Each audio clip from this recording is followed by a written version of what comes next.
This is a statement in Isaiah basically saying the world is falling apart.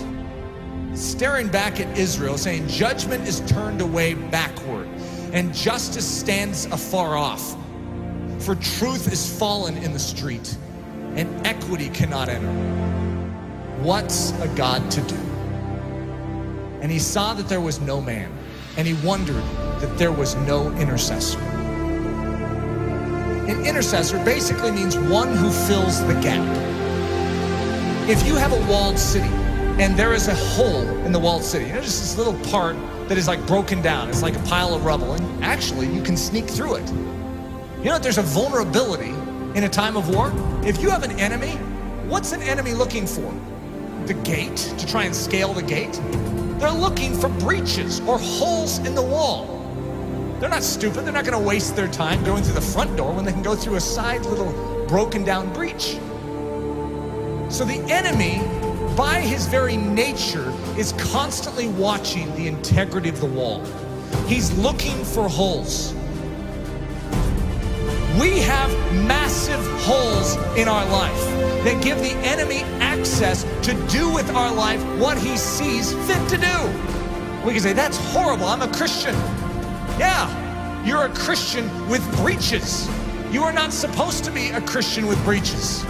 One of the key definitions of Christianity could be a man or a woman whose walls are repaired, who is made strong. Why? So that they are useful to God and they're not just constantly inwardly fighting demons. They can be outward focused. God says to Israel, I will bless you so that you can become a blessing to the nations. God's pattern is to make you strong so that you're useful. There is a hedge that is supposed to be built up around your life, and it very likely isn't. You need a strong man. You need someone who can step in and fight off that enemy to make you strong so that you can start focusing outward instead of on your own issues. Most of us as Christians, the church is so weak because we have literally less than 1% of our time that is able to focus outward because we are so caught up in our issues and our difficulties. Even the healthiest among us, we have issues. We have difficulties, whether it's relational, whether it's financial, whether it's health, we have issues. And there's a dying world out there. You know that estimated 150,000 people died and went to hell today? Let's think about this. What did we all do about it?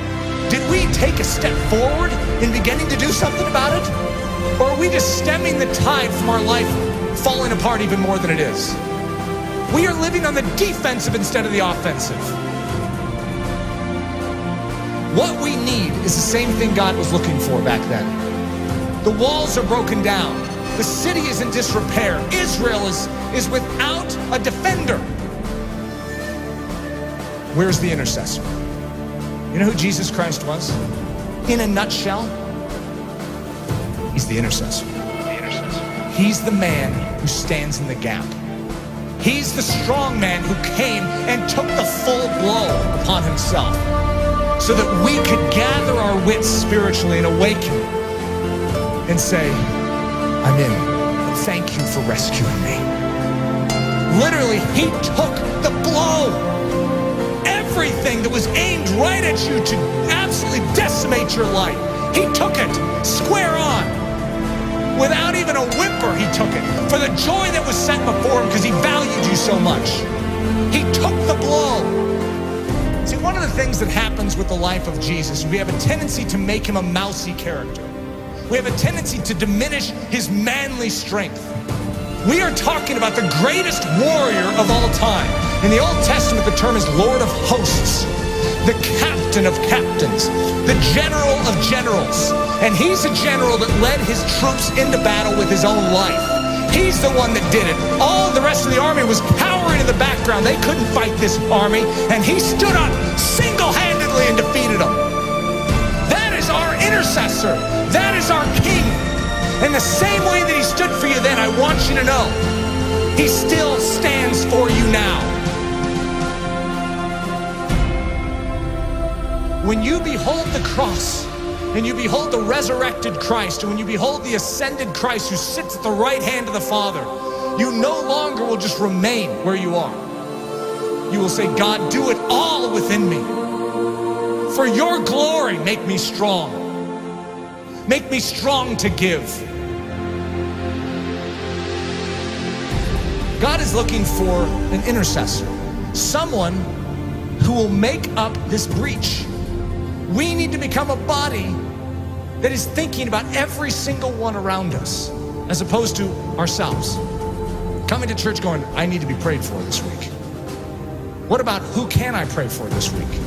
Just a different mindset. It's not what this church can do for you, but what you can do for Jesus Christ and this church. Think of that attitude shift, saying, God, you made this life and you have called me for more than just to save me. You have rescued me so that I can become a rescuer. Who needs rescued? Who needs help? Who needs me to stand in the gap and take the hit? That's the attitude.